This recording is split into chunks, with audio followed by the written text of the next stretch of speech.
Love is in the air. We've got Kellie Pickler, Lady Antebellum, and Taylor Swift. Music City 411 starts now.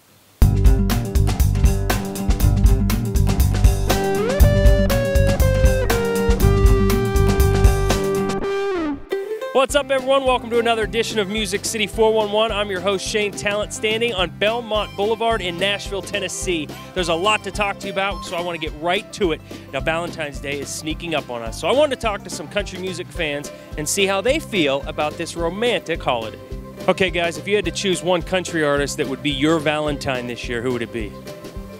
I don't really listen to country, to be honest with you. Sheryl Crow. She's pretty. Probably Jason Aldean. Oh, you like the leather and kind of the rugged guys, huh? How about you? What was I supposed to say? Who's your favorite country artist? What about you? I don't know any country artists. Keith Urban. With conviction, you knew that. Absolutely. He was my first concert. I've been in love with him forever. Well, Keith, if you're out there, she's looking for a date. You have to get through Nicole, though. I'd say Miranda Lambert. You like Miranda Lambert? With an eyebrow raise, you'd really like Miranda Lambert. Oh, yeah. Have you seen the size of her husband? Yeah, I have. He's a bit to watch out for, but I'll put up a fight.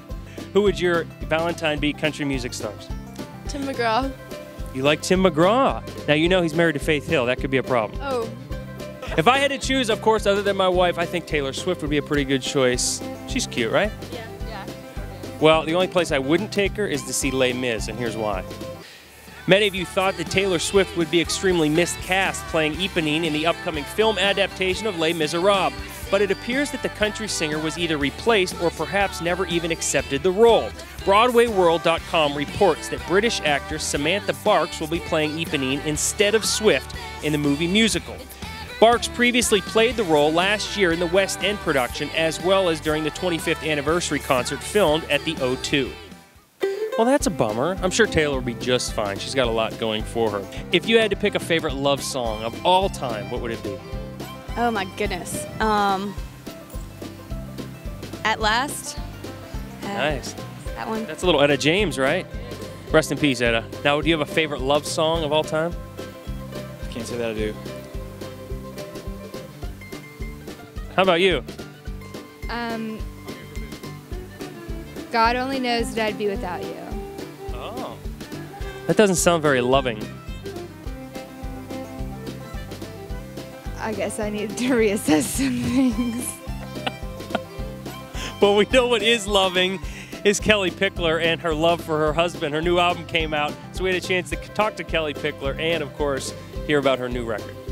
You've had 3.5 years, you've grown up a lot, you've gotten married, you've done a lot of adult things. Is this album going to speak on that? I think definitely so.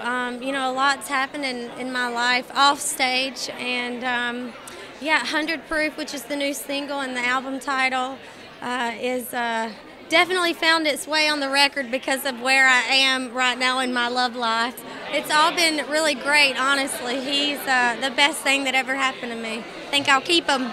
A lot of songs that kind of speak on your family experiences. Was that something that you thought long and hard about including in this album?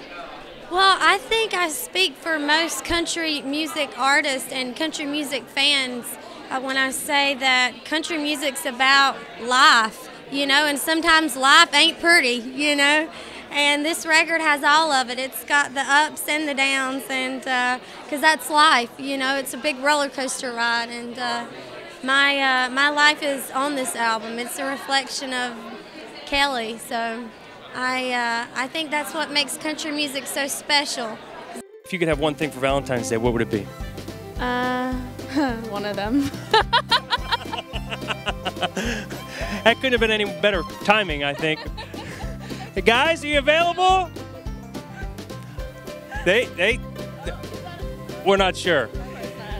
Assuming that one of those four gentlemen, shirtless gentlemen, were your Valentines, what would you like to receive from them as a gift? I think a nice dinner would be ideal. Yeah, that's it. So you've got a good appetite. What about you? Chocolate, flowers, dinner, yeah. Anything. a guy there would be great.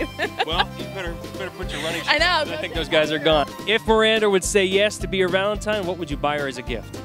Well, my name's Teddy, so I'd probably give her a life-size teddy bear. Aww. What's the best Valentine's Day gift you've ever received?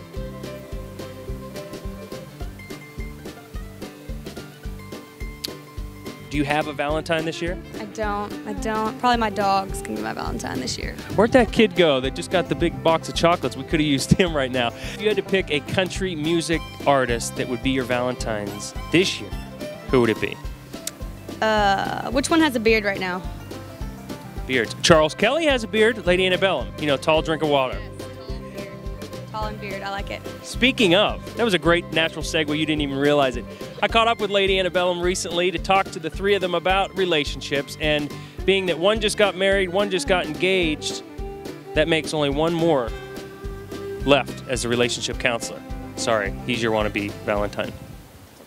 Do not give him that power. Do not. What was the first piece of advice you gave him? Well, I mean, the only thing I've said this to a lot of people. The first year, for me at least, it was the most difficult just because it's such an adjustment, and for us, my wife and I, it's only gotten better.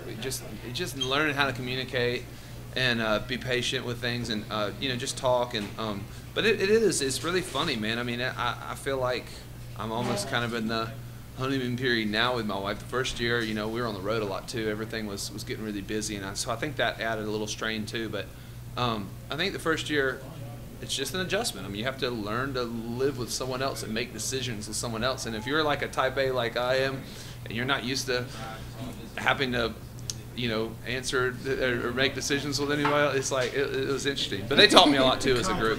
Compromise. Yes, that big word. Well, if the music thing doesn't work out for Lady A and Charles, we know he has something to fall back on. Well, that does it for this edition of Music City 411. Thanks so much for watching, and thank you for loving country music. I'm your host, Shane Tallant. Make sure you follow us on Facebook and Twitter, and we'll see you next time. Now get out there and buy your Valentines something nice.